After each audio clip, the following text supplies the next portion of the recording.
Oh, hey there! How you doing? Oh, me? I'm doing alright.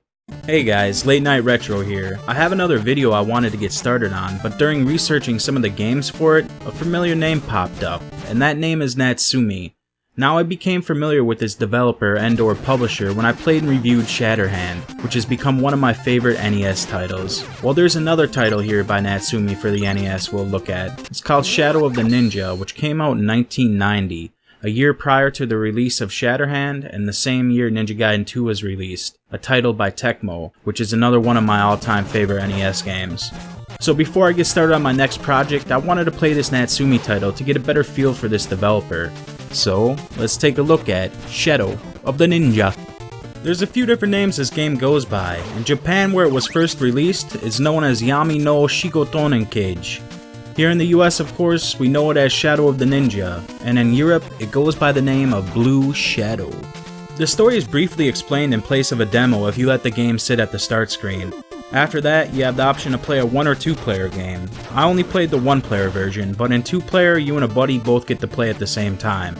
Now, having beat this game and seen all the levels, I would have to say this would probably be a pretty kick-ass 2-player title to try out. There are 2 ninjas, and when playing the 1-player mode, you choose who you want to be. There is a male ninja, or the blue ninja, and then a red ninja, who's a female, or rather a kunoichi. Both the characters play the same, there's no difference between them other than their gender. Natsume in 1990 are making the social justice warriors proud.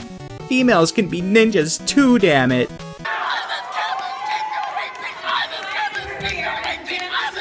Once you've selected your ninja, the adventure begins, where you will find yourself running, crouching, jumping, climbing ladders, and attacking your enemies, with a few different weapon types through 5 levels of gameplay, with 3 stages on each level except the last.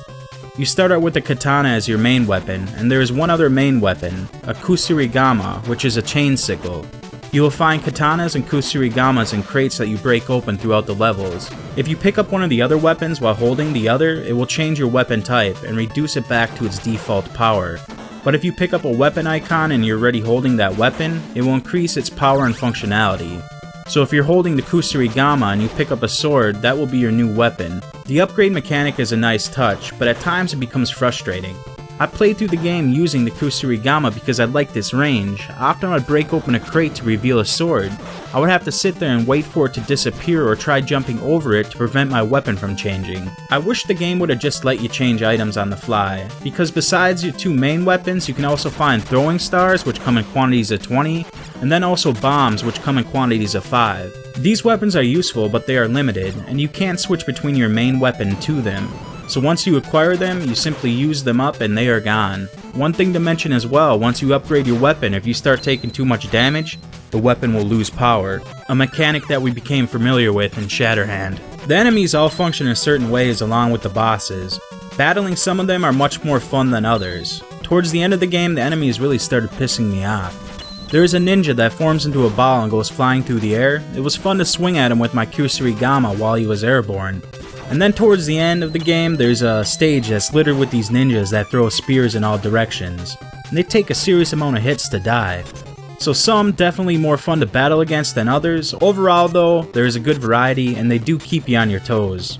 The bosses are all pretty easy. Most of them you can just run up to and swing on to win. For some though, you'll have to learn a pattern, which throughout the game never amounted to being too difficult.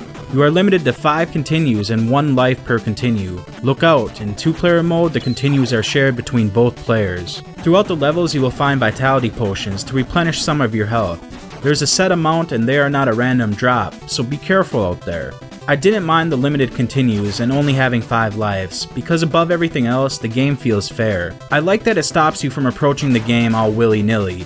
You will actually have to try. The game in general is moderately difficult. My first time playing, I died like a jabroni on stage 4 and ran out of continues. But by the second playthrough, I did manage to beat the game. It took under an hour to beat once I knew what I was doing, so the game is pretty short, but it was fun. The controls work well, the graphics are decent, and the music isn't half bad. If you want to play some NES and are looking for a good short platformer, I would recommend this. It's not as good as Shatterhand, but it is another decent title by Natsume. This has been Late Night Retro. Thank you for watching. Until next time.